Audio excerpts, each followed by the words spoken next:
अस्सलामुअलैकुम फारूक भाई का जोश देख के लगता है कि वाकई दिल्ली एमआईएम में जबरदस्त शेर है। और जो ये यहाँ पर बातें हो रही हैं, मैं सबसे पहले आपको ये बता देना चाहता हूँ, क्या हमारी कौम किसी को जिताने या हराने के लिए बनी है? क्या हमारी कौम खुद जीतने के लिए नहीं बनी? क्या हमारे ऊपर सिर्फ यही टैग लगेगा कि मुसलमान चाहे तो कांग्रेस जीत जाए, मुसलमान चाहे तो आम आदमी पार्टी जीत जाए? क्या मुसलमान चाहे तो मजलिस नहीं जीत सकती? जीत सकती है। मेरे दोस्तों, आज सेकुलरिज्म के नारे को लेकर दुनिया हमें लूट रही है। यह सेकुलर पार्टी, वो सेकुलर पार्टी। जैसे ही हमारे सदर मोहतरम ने हिंदुस्तान के अंदर पैर निकाला तो इनकी हवाएं उड़ गई।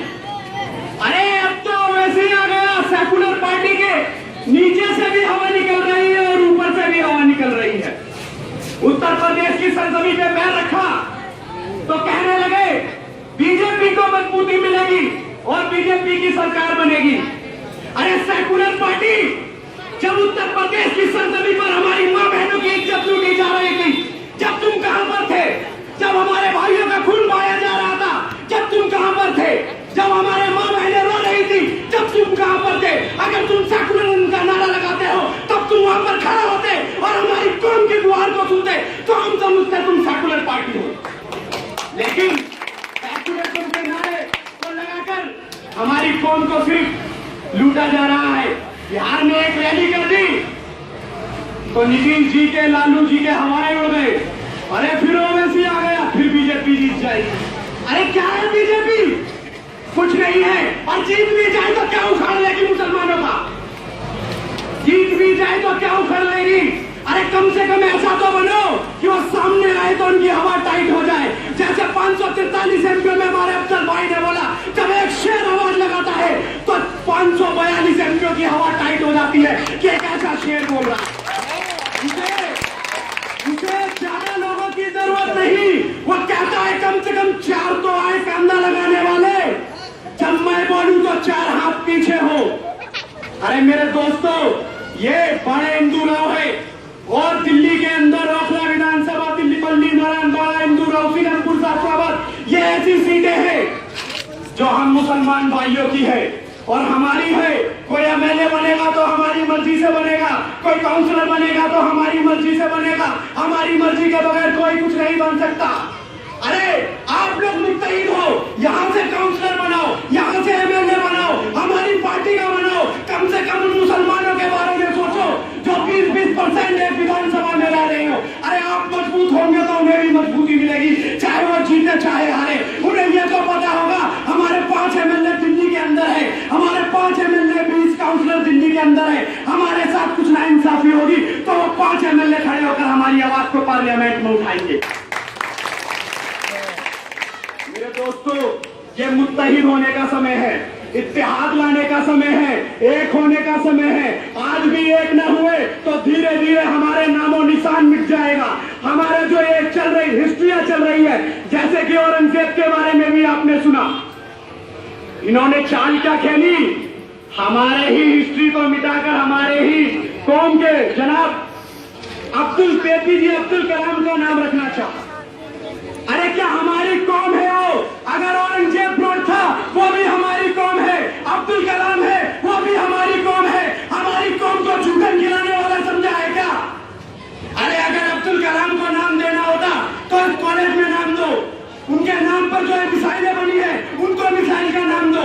औरंगजेब का नाम हटाकर नाम दे रहे हो। और केजरीवाल जी ने फटाक से मोहर लगा दी, मुस्कुराते हुए कहा बहुत अच्छा फैसला है। अरे केजरीवाल जी, यही मुसलमान थे जब तुम मस्जिद के बाहर टोपी लगाकर गमछे ओढ़कर खड़े होकर हमसे वोट मांग रहे थे सेकुलरिज्म के नाम पर कि मैं आया हूं, मैं मुसलमानों की हक की लड़ाई लड़ूंगा, मैं आया हूं मुसलमानों की हक की आवाज उठाऊंगा। कहां पर तुमने मुसलमानों के हक की आवाज उठा दी और कहां पर तुमने मुसलमानों के लिए कोई काम कर दिया? सिर्फ बातें और बातों के साथ इतनी सीटें ले लाना। लेकिन जो केजरीवाल सपने दिखा रहा है, इंशाअल्लाह ये जो शख्स असदुद्दीन ओवैसी साहब आपके बीच में आया है, उन सपनों को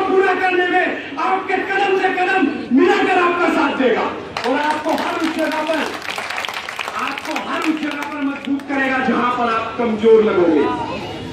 कहते हैं अरे ओवैसी साहब तो आग उगलते हैं, ओवैसी साहब बोलते हैं तो दंगे होने के चांस हो जाते हैं, मुसलमान छुपने लगते हैं। अरे ओवैसी साहब गलत नहीं बोलते, वो फायर ब्रिगेड का काम करते हैं उन आग उगलने वालों के खिलाफ। अगर वो एक काम न करे तो ये जो हम लोग यहाँ पर बैठे हैं, हम लोग आग के झुलस में झुलस कर राख हो जाएंगे, क्योंकि उन्हें पता है अगर मुसलमानों के साथ गलत किया, चाहे वहां पर 20% हो 5% हो, एक शख्स ऐसा आ गया है इनकी कौम का जो इनकी आवाज को बुलंद करता है। मेरे दोस्तों, बस मैं ये गुहार लगाना चाहता हूं कि जो दिल्ली के अंदर जितनी भी 50% से ऊपर मुस्लिम पॉपुलेशन का विधानसभा है, उसमें तो कम से कम मेहमान को मजबूत करें। अगर मजलिस के 5 एमएलए 6 एमएलए कुछ भी होंगे तो हमारी कौम पार्लियामेंट के अंदर अपनी आवाज को उठाने में सक्षम रहेगी और अपने इंसाफ की लड़ाई को पूरी तरीके से लड़ सकेगी। और बस मैं आपको अपने बैरिस्टर असदुद्दीन ओवैसी साहब के लिए 2 मिसरे पढ़ के इजाजत लेना चाहूंगा, फिर मुलाकात होगी इंशाअल्लाह। अभी तो आगाज किया है, अंजाम बाकी है। तो मेरे दोस्तों, आप सबकी दुआ चाहूंगा। आया है बनके सहारा हमारा, आया है बनके सहारा हमारा, अब ना जुल्मों को हम तो सहेंगे। आया है बनके सहारा हमारा, अब ना जुल्मों को हम तो सहेंगे। हक अपना वापस लेके रहेंगे, हक अपना वापस लेके रहेंगे। अरे कह दो जालिमों से वापस, अरे कह दो जालिमों से वापस, हक दिलाने आया ओवैसी हमारा।